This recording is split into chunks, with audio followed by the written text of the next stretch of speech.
Welcome back to another episode with ByrdAdatto, and today we are finalizing our three-part series.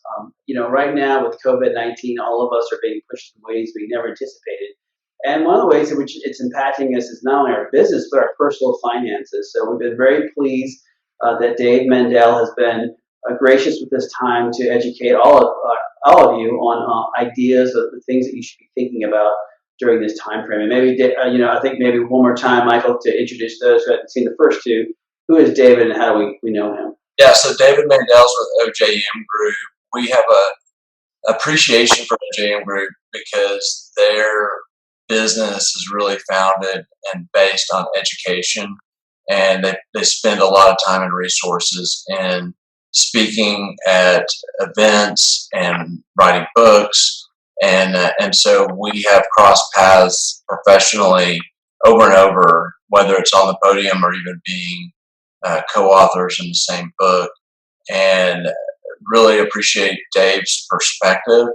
And what I personally appreciate, I said this before, is that Dave is also a licensed attorney. And so when it comes to him talking about personal finances, he himself is held to a higher standard than most in the industry because he has the same ethical obligations that Brad and I have, to our state bar, and so it does make what he shares all the more credible. Yeah, and so I hope you enjoy this one. As we said previously, these are more like webinars than they are. So this is so when you have more time, please view this video. Thank you, guys. Appreciate being here and doing part 3 of this series for ByrdAdatto and friends of ByrdAdatto. So let's jump in. This is your personal finances during the COVID-19 crisis, 6 actions to take now. This is part 3, the final part of the 3-part series. So let me take a minute or two and summarize part 1 and 2 and actions 1 through 4. If you haven't seen those and you want to be more in depth on those, which I would recommend, look around the banter page and you should see parts 1 and parts 2. The summary of parts 1 and part 2 is don't go it alone. Be working with your financial quarterback, which is a term we use at OJM Group, meeting a financial advisor who has your best interests at heart, meaning ideally it should be a fiduciary, which we will talk about today. And it has a good sense of everything else that's going on. A quarterback is from the football world, and it means they understand what the running back's doing and the blocking's doing and the receivers and the whole thing. And that is the role we play at OJM Group for our clients, given that we're multidisciplinary. And ideally, you can have that on your team as well. You want to be in regular communication with them as from a financial point of view, as the markets have tremendous volatility. As I recorded this right before Easter and weekend and Passover, we've seen a recovery from the lows, but we don't know. By the time you hear this, the market could be down again to the lows. And people who aren't doing this for their living tend to succumb to emotions often and fear. And if you're in touch with your quarterback and you have regular communication with them, ideally, they keep you from making bad decisions. It doesn't mean you don't take no action, but I think they can be more professional, data-driven, non-emotional, and also get you looking at the long term. And in part 1 of this series, we put up some slides talk about the long term from a macro point of view, where the U.S. has been and the world has been over 120 years. And while this is a unique challenge, it's not the only time we've had significant downturns with a lot of fear and uncertainty. And it's important to look at that. And then also from a micro point of view, your personal planning, while it can be upsetting to think about the next year, what about the next 5, 10, 15, 20 years? And depending on your time horizon, if you can look at some of that and get a better comfort that this may be a temporary setback, but it doesn't impact too significantly your long-term plan, that can often lead to better decisions today. You may also be looking at making tactical adjustments, or maybe you won't be. And again, there's opportunities all sides of the spectrum, from putting more cash to work as the market dips to taking cash, to going to cash to some degree, or raising cash because of cash flow needs.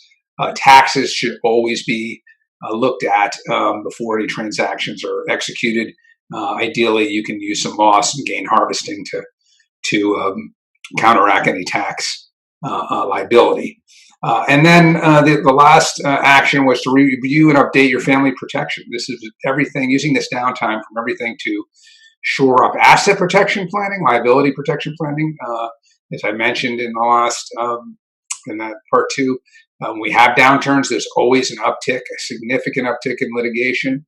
I can expect that from the next 1 to 3 years, whether that's employee claims or slip and falls or malpractice, just the way it is historically. Whenever there's downturns, there's more litigation. So getting yourself protected as well. Insurances, we talked about insurance from a protection point of view. We talked about long-term care and disability insurance and property and casualty. We also looked at cash value life insurance as an asset class that this year may have some policies have a zero floor, like the one I have, one of the ones I have, and then there are whole life policies that are returning 5-6% tax-free this year, which looks pretty good. And so these are the kind of asset classes that a lot of clients ignore, but can be very valuable to smooth out the portfolio for a small piece of it.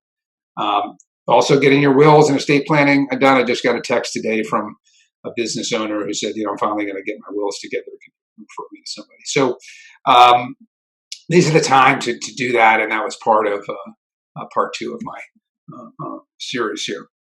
So now we're in part three. We'll look at actions number 5 and actions number 6. Action number 5, if you don't have a financial quarterback, or by listening to this, you're saying, maybe my person doesn't do all these things. They're not comprehensive. They're not multidisciplinary. Or you're in the, you're shopping around, or you can take this time to shop around. What are the things you should be thinking about if you're looking for that? And I think when it comes to financial professionals, transparency equals trust. And I could have a slide just on that. That's part of one of our books, Wealth Management Made Simple. We have a very interesting slide on that, which I think you guys would get right away. And in that book, Wealth Management Made Simple, we spend a number of chapters kind of pulling back the curtain to say, this is how the financial world works. And I can tell you, as somebody who comes from the attorney world and has formed a wealth management firm 12 years ago, 13 years ago, that I didn't know this going in. There are different business models, and the main thing you want to understand is the difference between a fiduciary model and a suitability model. And I put this illustration in here. The fiduciary standard puts the client in the center of their world, where the suitability standard puts the product in the center of their world. And being a client, you want to really work with a fiduciary, because a fiduciary means that you have, I'm actually going to do something here so you can see this a little more. We'll go back. Fiduciary means they have to have your best interest at heart. And suitability doesn't. Okay, and I think a lot of physicians and other business people who aren't in the financial world don't realize that there's 2 complete models out there. One which has to find you the best option for you, and the other does not. It only needs to find a suitable option for you.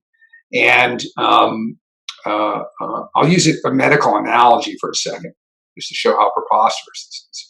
Imagine if you went to a physician and they could prescribe you, they are under duty to prescribe you the best medicine for you. Okay, that's how the world is today.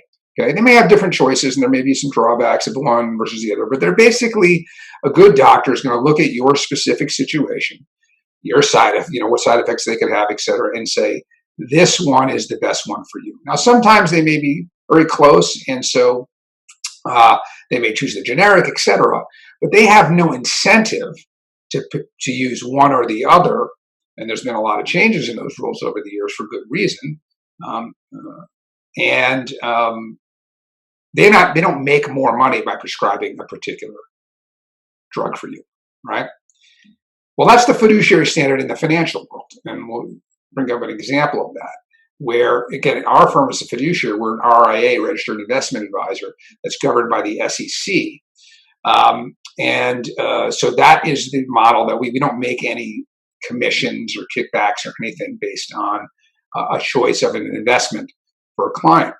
The suitability standard is the complete opposite, and it's most of the major firms on Wall Street. In fact, there's been some legislation proposed over the last couple of years to change that, at least in just the retirement plan world. They fought that tooth and nail. They won when Trump became president. He abandoned that. These people abandoned that, the SEC. So they can continue with the suitability, which just means, hey, you need this kind of product generally. We can recommend anything that's suitable. And it doesn't matter if we recommend the one that makes us the most money. As long as it's suitable, that's the standard. It doesn't have to be the best. It just has to be suitable.